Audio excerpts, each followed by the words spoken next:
European pattern of scythe. It's much lighter than the English or Scottish scythe. Got an ashwood, we call this the scythe, for two handles. This is hand hammered, and it's got a curve to it. So you actually keep this on the ground, and that's a very difficult thing for most adults to get to grips with. Everyone thinks they're on the golf course and wants to do a golf swing.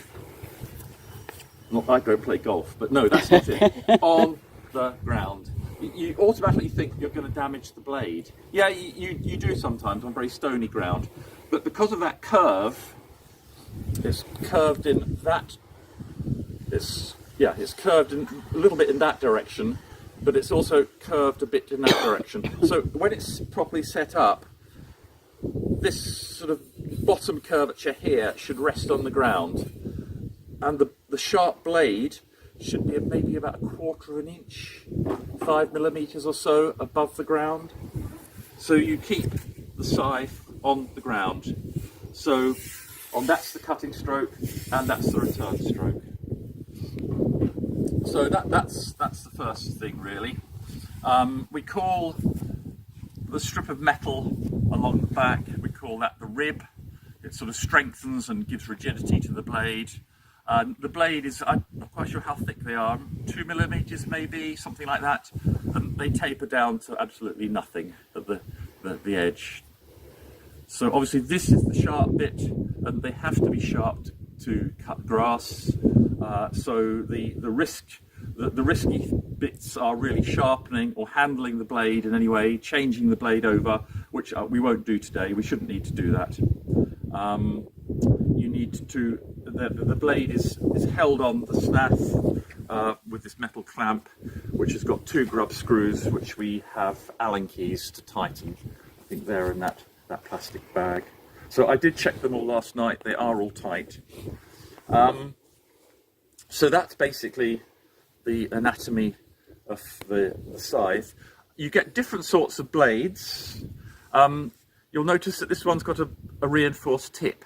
We call this a ditching blade, and it's for mowing rough ground.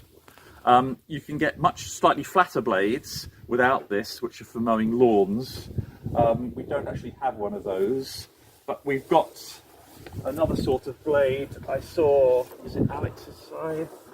Yeah, this is a kind of intermediate between the ditching blade and a lawn blade. This is a general purpose blade, which doesn't have that. We call that the stone point, that reinforced thing. These either, for the type of mowing we do for wildflower meadows at the end of the season, either the ditching blade or this blade, I think is known as a Racerschnitt in German. Either are good. So I think that all the others are ditching blades, are they? Is yours a ditching blade? I don't know. It's got a point? Yeah. Yeah, it's got a stone point. That's got a stone point. Alex, I don't know what, is this Alex's? Yes. I'm not quite sure, I can't remember what you've got. But yeah. It's rusty. So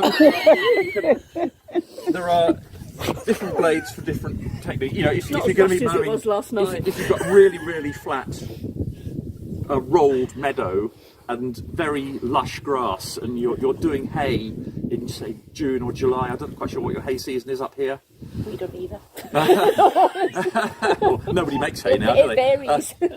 Yeah, nobody makes hay really. Then yeah, you could get away with one of the flat meadow blades.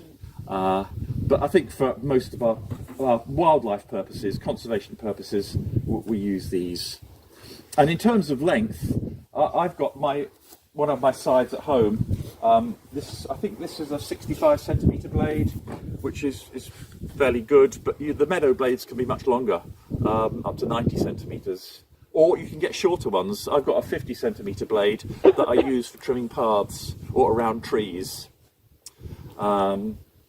So that you can cut more grass with a longer blade, but a longer blade puts much more pressure on the scythe, and they're only wood. So it is possible to break them if you try and get a bit over enthusiastic. I mentioned. What wood is the handle made out of? Because the lightweight wood. It's ashwood, I think. Ashwood. Yeah, which is quite a useful wood for. I think they make hockey sticks and lots of tool handles out of ash. It's got strength and it's got a bit of flexibility at the same time. You can get an aluminium handle if you really want to butcher saplings and brambles and things. If it snaps because you've put too much force on it, are you more likely to have snapped the blade or the handle? The handle, I It's think. the handle. Yeah, well, I've only encountered one broken handle. Someone a bit enthusiastic in Tom and Towel a couple of years ago. You can also get a bush blade if you do have lots of brambles or trees aren't an issue on Orkney, but quite often mown areas you get lots of blackthorn or hawthorn suckers coming through.